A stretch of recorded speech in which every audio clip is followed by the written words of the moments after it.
Hello everyone, आप सभी लोग कैसे हो। आई होप आप लोग बहुत अच्छे होंगे। आज हम इस वीडियो में डिस्कस करने वाले हैं 1857 के संग्राम के बारे में। यह कैसे प्रारंभ हुआ, कौन कौन सी परिस्थितियाँ हुई जो 1857 का संग्राम हुआ, और इसके पूर्व इसके पश्चात क्या क्या परिस्थितियां में बदलाव आया, ये सारी बातों के बारे में आज हम यहाँ पर चर्चा करने वाले हैं। चलिए आगे बढ़ते हैं और देखते हैं 1857 के संग्राम के पहले हम पहले पृष्ठभूमि के बारे में कुछ चीज़ें जानेंगे। पृष्ठभूमि में क्या था और इसमें क्या क्या चीज़ें डिस्कस करनी है। 1757 प्लासी युद्ध के पश्चात ब्रिटिश शासन ने उत्तरी भारत में शक्ति एवं सत्ता हासिल करने की ओर पहला कदम बढ़ाया। 1757 के पश्चात औपनिवेशिक शासन द्वारा अपनाई गई नीतियों और उसके स्वरूप के विरुद्ध असंतोष के रूप में 1857 का प्रथम बड़ा एवं व्यापक विद्रोह हुआ, जिसके पश्चात भारत पर ब्रिटिश शासन की नीतियों में परिवर्तन किए गए। ये पृष्ठभूमि थी कि 100 सालों के बीच में 1757 और 1857 के बीच में क्या क्या परिवर्तन हुए, जिसके कारण 1857 की क्रांति इतना बड़ा विद्रोह हुआ। आगे बढ़ते हैं और पढ़ते हैं 1857 का विद्रोह के मुख्य कारण क्या क्या थे। सबसे पहले कुछ चीजों के बारे में जानेंगे। 1857 का भारतीय विद्रोह, जिसे प्रथम भारतीय स्वतंत्रता संग्राम सिपाही विद्रोह और भारतीय विद्रोह के नाम से जाना जाता है, ब्रिटिश शासन के विरुद्ध यह एक सशस्त्र विद्रोह था। प्रमुख कारण में आता है सबसे पहले आर्थिक कारण। आर्थिक कारण में क्या था, ईस्ट इंडिया कंपनी ने भारत के उद्योग धंधों को खराब कर दिया था। बलपूर्वक अधिक श्रम कराकर उन्हें कम पारिश्रमिक देना प्रारंभ किया, यानी काम अधिक कराते थे लेकिन जो वेतन होते थे वो काफी कम दिया करते थे। इसके अतिरिक्त अकाल और बाढ़ की दशा में भी भारतीयों को किसी प्रकार की सहायता नहीं दी जाती थी, यानी इसके बाद जब अकाल और बाढ़ की दशा आती थी तो उन्हें किसी भी प्रकार की सहायता नहीं कराई जाती थी। आगे बढ़ते हैं। 19वीं शताब्दी के मध्य तक भारत से कपास एवं सिल्क के कपड़ा का निर्यात वस्तुतः समाप्त हो चुका था।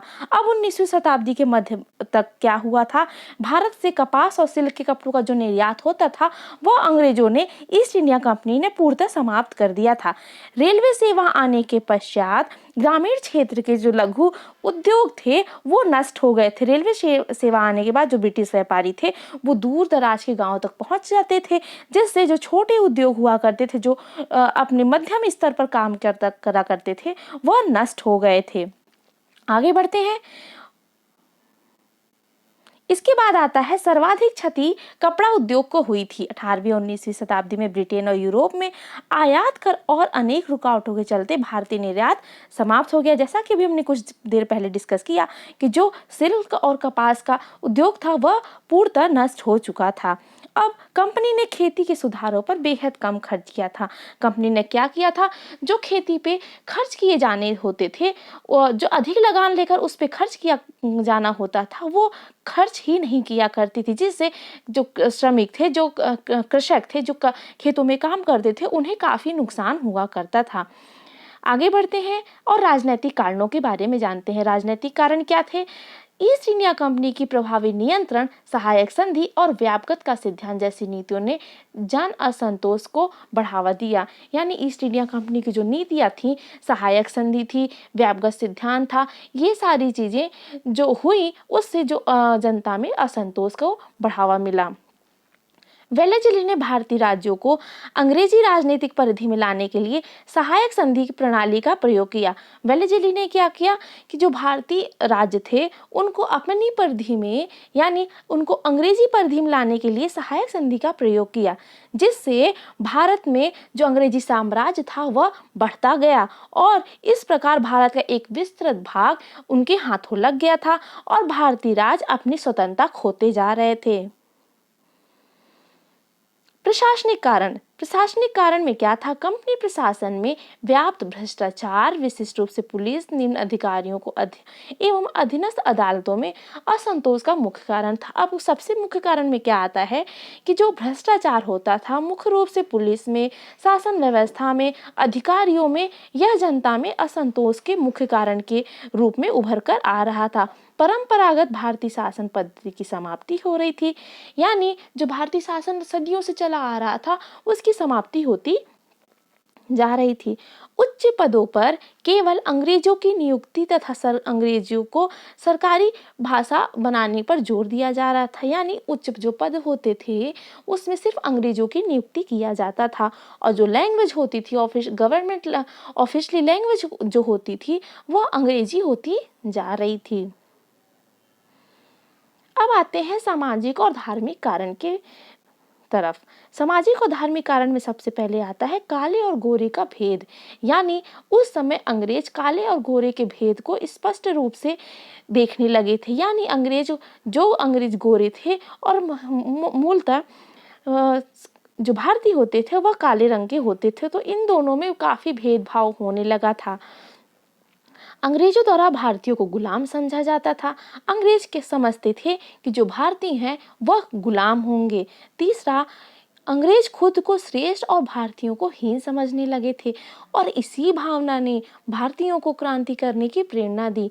यानी इतना भेदभाव जो उभरने लगा था, ये सारी चीजें देखते देखते भारतीयों को क्रांति करने पर मजबूर हुए, भारतीय क्रांति करने पर मजबूर हुए और उन्हें ये सारी चीजें प्रेरणा दी कि हमें क्रांति करनी चाहिए।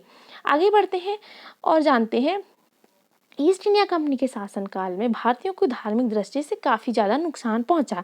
कैसे पहुंचा कि ईसाई धर्म का इतना अधिक प्रचार प्रसार किया गया कि भारतीयों को यह संदेह होने लगा था कि उनका धर्म सर्वनाश की तरफ जा रहा है। यानी ईसाई धर्म उस समय इतना प्रचलित हो गया था कि हिंदू धर्म को का जो अस्तित्व था वो एकदम ना के बराबर हो गया था। अब सिपाहियों के बीच असंतोष कैसे फैला? सिपाही जो होते थे मूलतः बंगाल की सेना में काम करने वाले सैनिक थे, ठीक है। तो बम्बई, मद्रास और बंगाल प्रेसिडेंसी में अलग अलग सेना प्रमुख होते थे और ये जो सेना होती थी वो ब्रिटिश सेना से अधिक सिपाही होती थी। सन 1856 में एक आदेश आया और उसमें कहा गया कि जो भी नए भारतीय सिपाही होंगे उन्हें कुछ समय के लिए विदेशों में काम करना अनिवार्य होगा। भारतीय सैनिकों का वेतन मात्र 7 रुपए प्रति माह था। अवध और पंजाब जीतने के बाद सिपाहियों का भत्ता भी समाप्त कर दिया गया। यानी उस समय भारतीयों का जो वेतन था वह केवल 7 रुपए था और जब अवध और पंजाब को भी अंग्रेजों ने जीत लिया तो सिपाहियों का यह भत्ता भी समाप्त कर दिया गया। एनफील्ड बंदूकों के बारे में फैली अफवाहों ने सिपाहियों को आशंका को अधिक बढ़ावा दिया कि कंपनी उनकी धर्म और जाति परिवर्तित करना चाहती है। ये सारी चीजें थी। तात्कालिक कारण में हम समझेंगे कि तात्कालिक कारण में चर्बी युक्त कारतूसों का प्रयोग से किस प्रकार अफवाह फैली और सिपाहियों के बीच मतभेद पैदा हो गया कि जो एनफील्ड बंदूकें होती थी उसके में जो कारतूस होती थी वह सूअर और गाय के चर्बी से बनी होती थी, जिससे भारतीय और मुस्लिम सैनिकों के धर्म को काफी ज्यादा ठेस पहुंची और वो तत्कालिक निर्णय लेने पर मजबूर हो गए और 1857 का विद्रोह हुआ। ये सारी चीजें आपको बहुत अच्छे से समझ में आई होंगी। वीडियो को देखने के लिए धन्यवाद।